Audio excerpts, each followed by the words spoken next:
All right, so I'm gonna look at these quiz bots that I made last night. I very much was vibe coding them, which is kind of unfortunate because I have all of the files that I need to make these things already that work perfectly fine. But basically, I've always disliked like the little chat widget that pops up. That's like a embed, and I wanted to just not have like a chat widget. I want it to be just the words go onto the screen, like the way ChatGPT is. So, and I like it a little too much to just abandon that approach for this, but there's actually a lot of bugs, unfortunately. So I kind of thought that it's been a while since I sort of really dove into the structure um of all of these files. And I thought, I'm a better coder than I was a couple years ago. The ChatGPT is better at coding than it was a couple years ago. So let's just build it from scratch. And um, it works, but it definitely, there's like some issues with it. That is for sure. But the whole idea here is that I can use this to study GoHighLevel. And I used to use Anki flashcards a lot because I used them to learn Chinese. And originally I used them to learn PHP. Um, and it's just a flashcard program. It's open source. It's got an algorithm that you can use to it determines when you're going to forget the information. That's the idea, anyways. So I was kind of trying to recreate the whole Anki card experience in chatbot form, which is really cool, honestly. In my opinion, I don't know if other people would find this particularly useful, but it's really cool because with Anki cards, like if you have made a card and it doesn't, maybe it made sense. It seemed like it was going to make sense at the time, but maybe now it's out of context and it doesn't make sense anymore. I don't know. You'd have to pause your studying and go figure it out. Figure out what that means. But with this, like you can actually just ask the chatbot to clarify further, and it will. So I think that's cool. And I also think it's kind of cool. Basically, I've got Sora videos in the background, but it chooses them at random. But I only have two on there right now. One is the bunny drinking coffee, and one is the dog driving a car. So, right. So this is one of the bugs is that when you press the refresh button, your conversation disappears. So I did not mean to do that.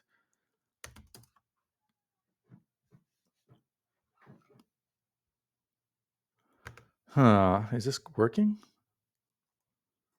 Do you have a quiz?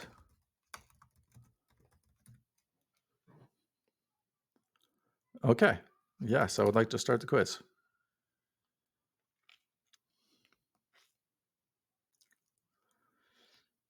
That is not looking good already. Okay, well, at least we got a response.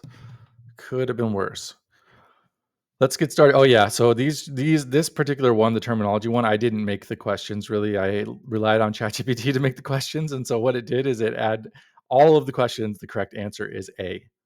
Uh, so that's not ideal, but um, the quizzes themselves are just text files, so it would be very easy to. It's very easy to edit these. Easy to pop them into ChatGPT and tell it to edit all of them in bulk. And uh,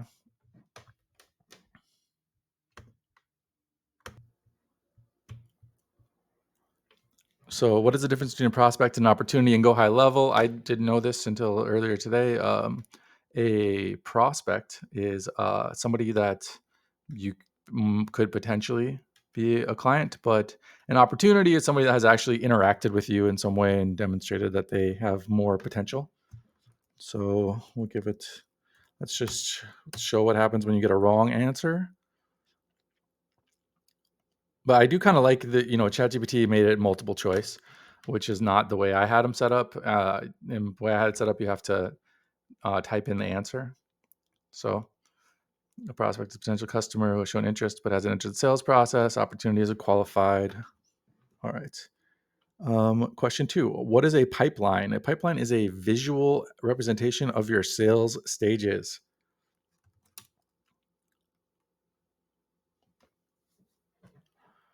Awesome. What does a funnel mean? It is a series of marketing steps designed to guide prospects towards conversion. All right, let's try a different one. This is a little boring purely because the answers are all A, and I know that already. So it doesn't really.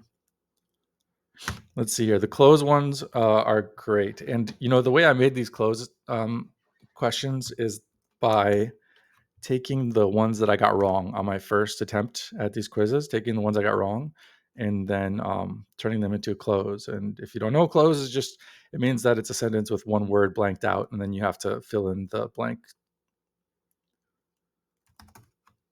Yeah, there's no welcome messages on these either, so that's. But yes, I am. Let's find out.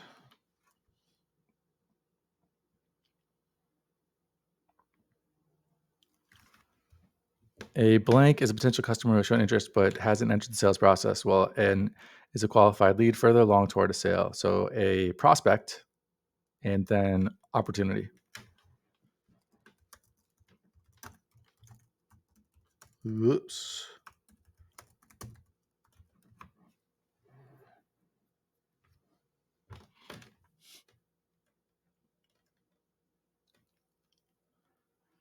It's taken a minute. I mean, yeah, I could make that streaming, but it's hard to make structured outputs streaming because it returns a whole bunch of outputs and only one of them is something that's going to be displayed to the user.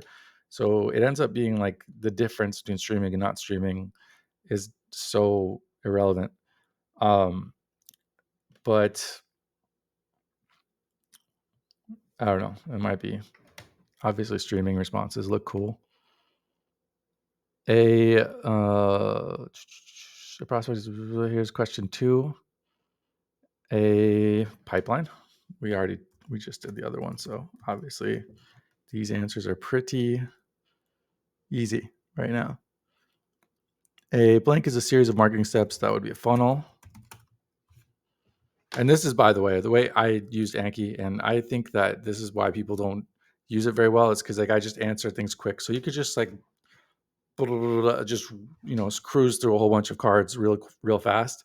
I think people that like read it real slow and like try to understand it and then think really hard about the answer, and then they end up finding that Anki is not as effective of a learning tool as it would otherwise be, because it's too slow and it's too frustrating and it's too boring. So a tag is a label. But I mean, it's sort of an association thing. You just see like, then you associate, and sometimes you're just learning the words and you're not even actually getting the concepts, which some people, bring up like on the Anki forums that's not good. But I'm sort of like, I don't know. It's like once you go in and try to use this stuff, it's gonna stick. And if the words are already there, then it just helps it. It's just like then the thing and the words connect. A blank is a user-defined data point. That would be a custom field, which custom fields are not only for forms. Custom fields are, you can add a custom field to your CRM. So if there's something for your particular business that is an important data point, but maybe it's not standard in CRMs, then you can make a custom field for that. A blank is a set of triggers and actions, like sending emails, tagging contacts, or moving pipeline stages. That would be a workflow, which unfortunately you cannot access workflows through the normal API. You can only do it with a GoHighLevel marketplace app. So workflow is a set of triggers and actions. Great. A blank is a template of an entire GoHighLevel sub account. That would be a snapshot.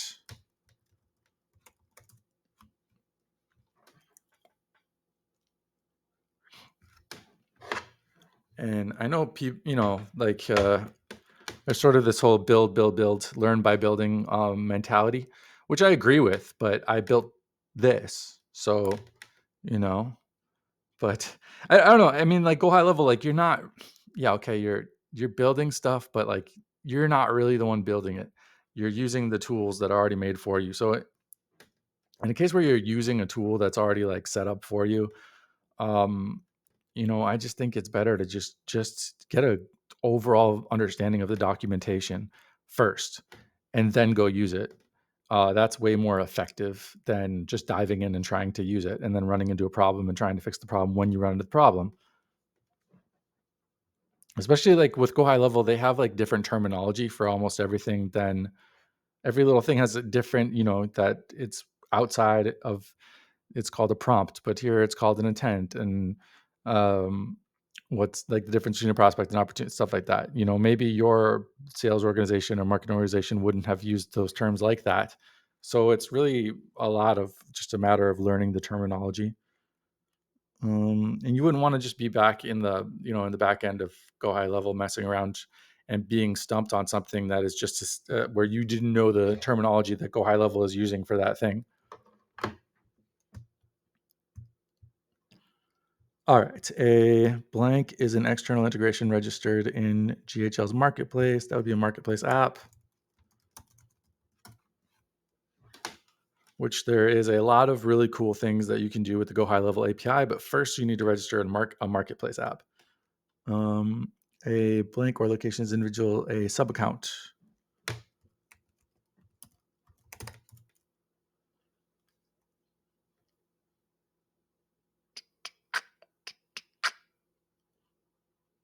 And great. So N is a scheduled meeting or an event booked through GHL's calendar system.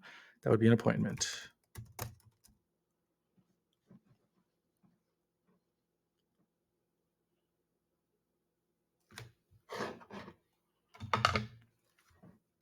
Correct. Great job. You got all the answers correct.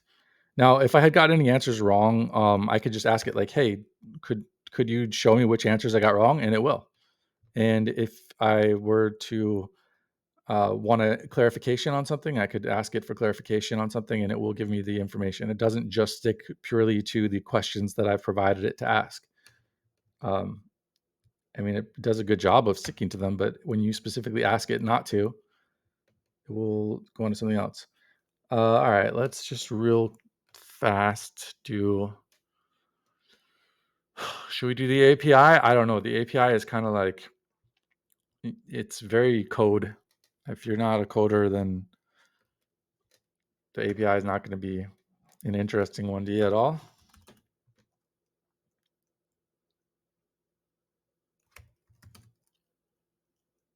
But I'll try to just cruise through it real fast and then move along, just so I've done 2 here. How do I know I'm calling? Because you give it, there's headers. There's no headers in version 1. There's headers in version 2. It's real weird because the header has the date like 2021 in it, but I'm pretty sure that the version 2 API came out after that. So, uh-oh, did we run into a problem here? We might have run into one of those bugs I was referring to. So, unfortunately, that happens, but it seems to recover itself pretty well when you just send another message. But yeah, I wouldn't really want to show this to a client unless I could fix that first. Come on.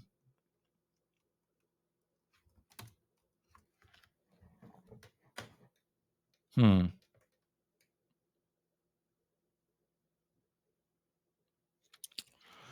That's unfortunate.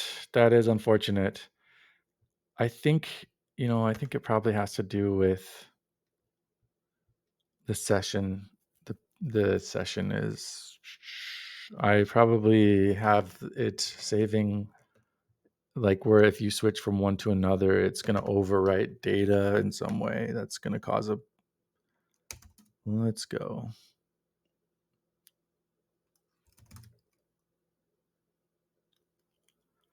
Or like the original, or like, yeah, the maybe There's some piece of code in the back end that's not set up properly here. And that's because, as I said, I vibe coded it. And so it goes pretty well, and then it crashes on you. So that's too bad. I wonder if I try a different one, whether or not it's gonna recover. It's also another thing is just when I'm recording a tab, it seems like that tab messes up more than if I'm not recording that tab for whatever reason. It's like messing with the cache, possibly.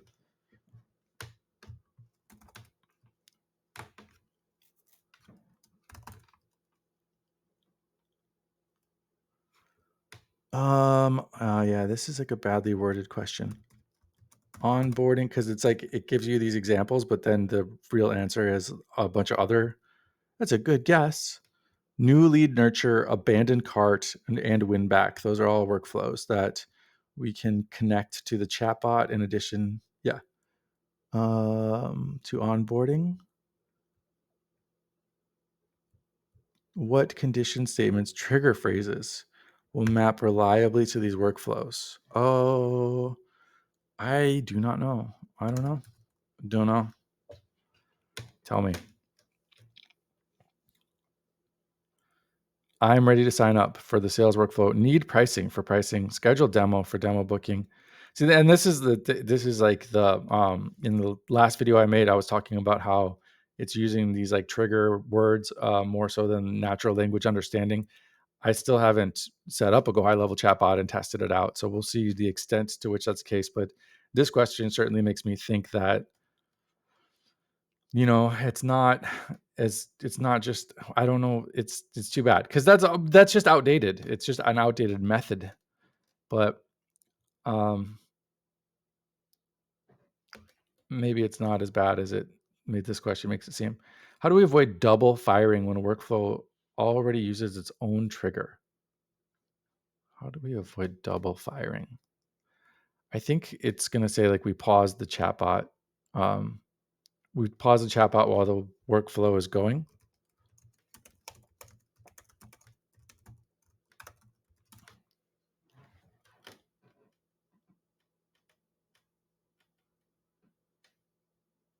Add a tag check. So the trigger only runs once per contact. Okay. So you can do that. And that's, with structured outputs, you can do that same thing. You can have there be a Boolean as in terms of whether or not this function has been called already in this conversation. And if it has, only let it run one time. And it's also really easy to just do that with code.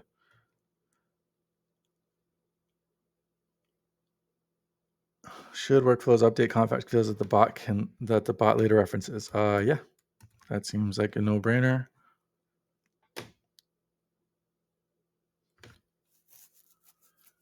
And you can also, you can update contact fields in it with a chatbot that's not a GoHighLevel chatbot widget.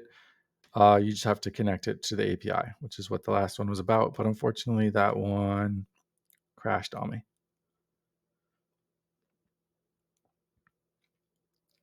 Do we need to pause or? Yes, I believe so. I think so. I think it's unfortunate though. That answer is yes. For compliance? I'm a little confused as to why that would be necessary for compliance. Wait, let's see. Let's see what it tells us. Why would pausing pausing the chatbot?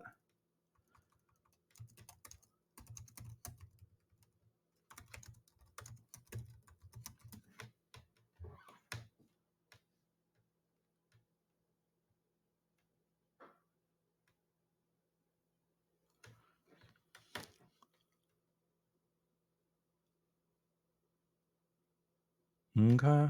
All right. I just don't see how that's a compliance thing, but that's probably just my ignorance. How will we test branch logic that depends on user answers inside a workflow? No idea.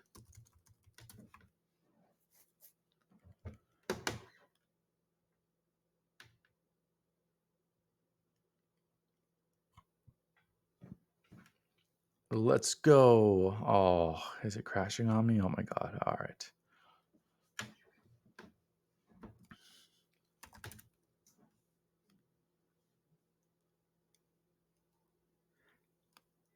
The other thing is, like basically every time you send a message, which this is really bad, but I just need to fix it. But every time you send a message, it's like resending the system prompt with all of the questions, and then every time and then the structured output is getting added to the chat history, and the structured output includes one more question for each question that you've answered.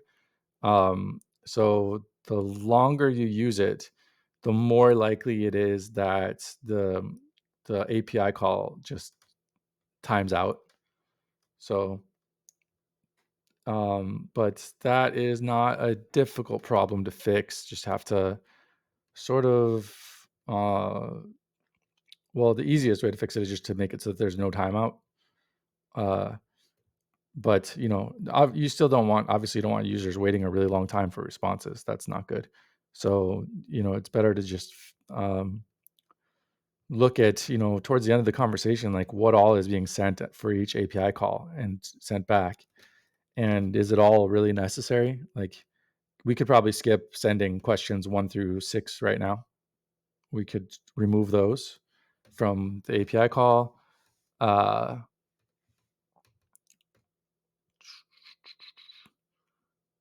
And I don't know if if I look at the code, then it's probably, but I was a little bit, I wanted to learn about GoHighLevel. And so I was a little more focused on actually learning about GoHighLevel than on making these quizbots work. But it is a cool thing because, like I said, I mean, I could put together like a full course worth of quizzes, just by asking ChatGPT about a topic and then asking it to turn those into questions and then putting them in here.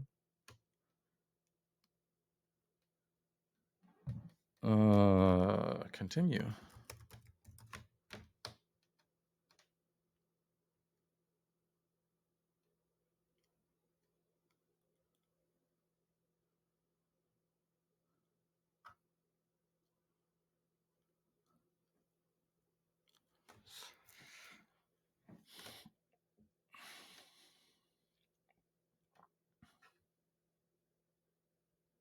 Okay. So it went back to question 6. How will we test brands? I do not know. I feel like it's taunting me at this point.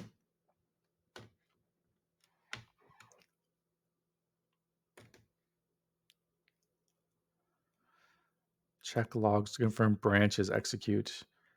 No, test contacts with known data paths. See, I don't know what data paths or branches are.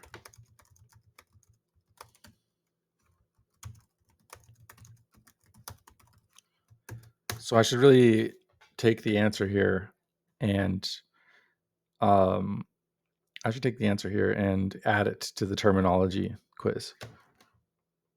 Specific routes are sequences that the user's response can take through a workflow, leading to different outcomes or actions based on their answers. Branches are decision points on a workflow where the path can diverge based on user input, allowing for different actions or responses depending on the user's answers.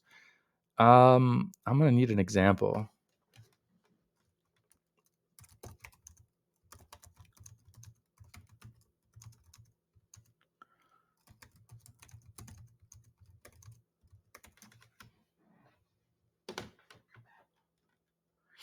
So I'm pretty sure this has no access to the internet. So this is just the knowledge that the model has about GoHighLevel.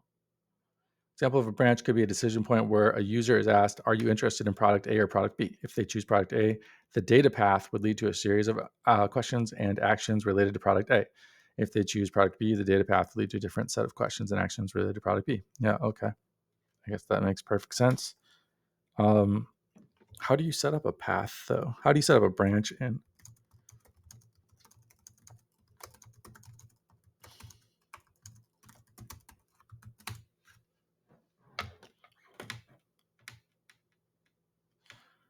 Define a sequence of steps or actions the user will go through based on their responses. It involves mapping out the user journey, determining what questions or actions follow each response. To set up a data branch, you create decision points in your workflow where the user's input determines the next steps. Conditional logic to direct users down different paths